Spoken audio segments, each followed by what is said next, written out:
It's really funny when we're watching how things are unfolding in Cowboy land, and maybe sad as well, if that's a way to describe it. Because just as you think things are settling down and we could finally move on to next year, we have put everything behind us and it's just focusing on 2024. You have something that comes out that reignites the flame of the fan base, gets everybody in a terrible mood, and it turns into a war zone. And in this particular situation, it involved DeMarcus Lawrence and comments he made during media week at the Super Bowl, where even myself, I'm like, why would you say such a thing? And it just rubs everybody the wrong way. There's two articles that we're going to cover. One is the initial comment itself, and then the other being the response by DeMarcus Lawrence's teammates, and just trying to figure out, why would you even mention this? But also, is this something that we should take extremely seriously and hone in on? So, with that being said, let's go over the article and then we'll discuss. Super Bowl 58 is almost here, and the biggest sports media week of the year comes with it. Dozens of media outlets, big and small, line up to get any tidbit of information from players and coaches participating in the Super Bowl. However, the camera time isn't limited to just Chiefs and 49ers players. Big-name celebrities and superstars from other NFL teams are also in attendance, and most of them were Pro Bowl participants. One Cowboys player recently made an appearance on the First Take set, a show notorious for hating on everything Dallas. DeMarcus Lawrence, a 10-year veteran at defensive end for the Cowboys, got some camera time with the crew of First Take. Lawrence was asked by Shannon Sharpe, "You mentioned how you wish your team was here in Las Vegas. What happened and why is your team not here?" His response was one that has Cowboys Twitter in an uproar since the video was dropped. In all honesty, I think the main thing is we were all burnt out, man. Long season, the legs got tired. Immediately following that comment, Lawrence gave credit to the Packers for having a good game plan to come in and exploit the Cowboys defense. But the damage was already done. Cowboys Twitter unleashed an assault of comments, opinions, and outrage at Lawrence's comments. And hey, we're tired too. And so, I'm just wondering, was there something that happened in the lead up to that game, or was the game that demoralizing that you just said such a thing?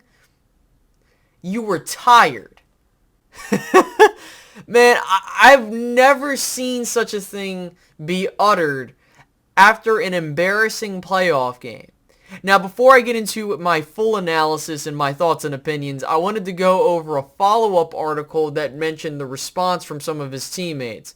So we're going to go through that and then further discuss. Two of the Cowboys' key players, Brandon Cooks and Stephon Gilmore, joined the G-Bag Nation on Radio Row in Las Vegas Friday and were asked to weigh their opinions on Lawrence's comments. "I don't know what that word is," Cooks said when informed of Lawrence's opinion on why they were tired. "Everybody's tired in the playoffs. Whatever it takes. San Francisco is tired right now. Kansas City is tired," Gilmore interjected, while Cooks continued to share his thoughts, saying, "When the playoffs are going, it's a long year, but it's a lot sweeter when you're holding the Lombardi Trophy. I don't know what that's all about." Gilmore also spoke about his free agency, and both players spoke about their frustration with being upset by the Packers and much more. Again, this is kind of going back to my whole thing of the country club mentality that I've talked about in previous videos and have also mentioned on Twitter. I've never heard anybody else bitch and complain that they're tired. Like, come on, man, really? You tired?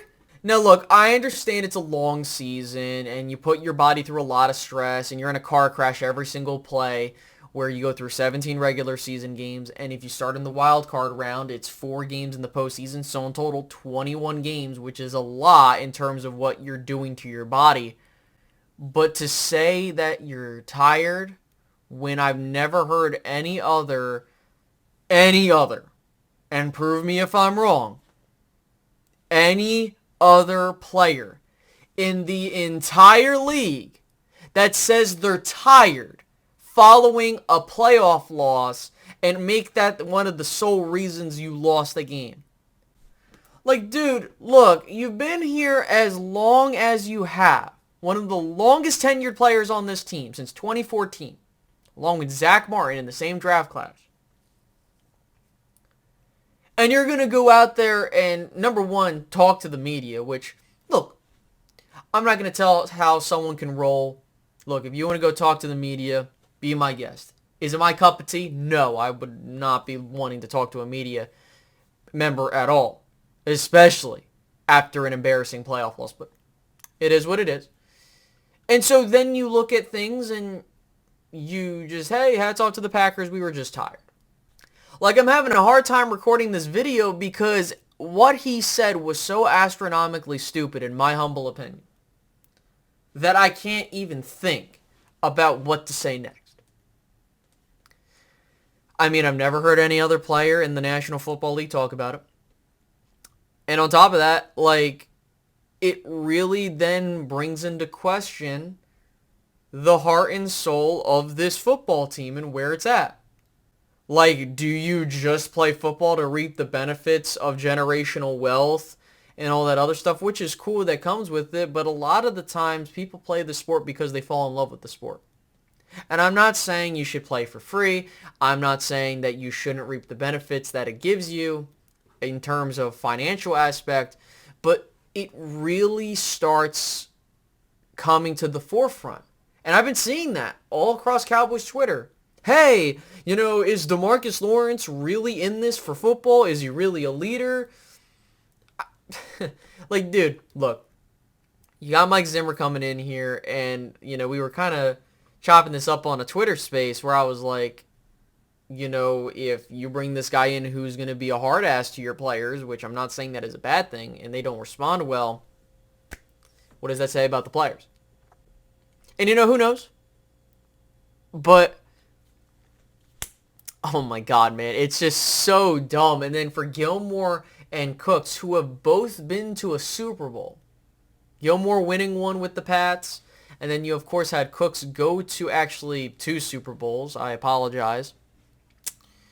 One with the Rams, one with the Patriots. I just think it's crazy to me how the stark difference between those two comments. Like, Gilmore and Cooks have been in the league for around the same time that D-Law's been in here. And so they're like, what the hell? Like, why would you say that? So look, I do think that there's a culture problem here. I firmly believe that. I think that there is a fundamental problem with how players approach the sport of football here in Dallas. And because of that, and because of how the teams run, and again, organizations are built from the top down. And look, you've had one general manager and one director of player personnel for 30 plus years. Okay, just think about that. Because when you look at a team like San Francisco, who has had a longer title drought than the Dallas Cowboys and could end that as of when this video comes out during the Super Bowl tonight, like, you see how things have gone. The ownership has taken a step back. They brought football guys in who had an idea for what they wanted the team to be in terms of an identity, in terms of what the players that were needed, or rather, I'm sorry, what coaches were needed to make that identity happen, and then the players coming in to make that a reality. The Cowboys don't do that. I mean, you have a general manager whose financial aspect of the team is coming into the football realm of things, and the two are, like, clashing. It really feels like that. And I don't think that's going to change. So all we can do is just sit here and just watch. And so that's where, this is going to be probably the only time I really address a comment like this from a player and reference the culture or something of the team, because we already know what it is. So, I mean, I don't know what else to say, guys. You can fill in down below. I just think it's a ridiculous comment to make, and then your teammates are like, what the fuck are you talking about, bro? And so it's just adding on to possibly be a complete disaster in 2024, which I'm hoping there isn't. But it is what it is, guys. So tell me down below what you think about these comments, and I will catch you guys later. Have a good one. Goodbye.